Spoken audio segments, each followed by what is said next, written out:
হোলিতে এবার আমাদের বিশেষ কিছু প্ল্যান ছিল না, তার একটা কারণ তোমরা সবাই জানো যে আমার শরীরটা খারাপ যাচ্ছে কয়েকদিন ধরে। আর 2 নম্বর কারণ আমাদের অন্য কোথাও যাওয়ার একটা প্ল্যান হচ্ছে, সেটা তোমরা অনেক জলদি জানতে পারবে। তার জন্য আমরা জাস্ট দুজনকে রং মাখালাম আর ক্যাম্পাসের দুটো বাচ্চাকে রং লাগালাম। বাট ওদের হাতে মিনা রং থাকা, আমি ওদের থেকে রং নিইনি। এরপর হঠাৎ করে এরা দুজন আমার বাড়িতে এসে উপস্থিত, বলে চল কোথাতে গিয়ে ঘুরে আসি, রং না খেললে না খেলবে, বাট একটু ঘোরাফেরা করলে মাইন্ডটাও ফ্রেশ হবে, তাই ওদের সাথে চলে গেলাম। এরপর আমাদের সাথে যোগ দিল আরো 2 জন, তো সবাই মিলে আমরা ফ্যান্সির দিকে রওনা দিলাম। আর ফ্যান্সিতে গিয়ে কিন্তু সে তুমুল উৎপাত করলাম সবাই মিলে। বাট আমি কিন্তু যেরকম বলেছি সেরকমই কথা রেখেছি, অনেকে কম পরিমাণে আমি রং খেলেছি আর সবাই আমাকে এই ব্যাপারে সাপোর্টও করেছে, গালে রং মাখিয়েছে, মাথার সাথে কোথাও রং দেয়নি। এরপর সবাই মিলে চলে গেলাম কার্নিভেল। আর সেখানে কি হলো নিজের কানে শুনে।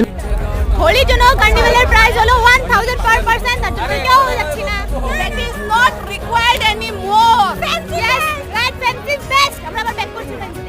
এই জন্য আর ভিতরে যাওয়া হলো না, দূরে থেকে প্রণাম করে চলে যাচ্ছিলাম ফ্যান্সি থেকে। বাট যেহেতু অনেক দেরি হয়ে গেছিল তার জন্য এখানে কিছুটা টাইম স্পেন্ড করলাম। এরপর বাড়ি থেকে যাওয়ার সিদ্ধান্ত নিলাম। আর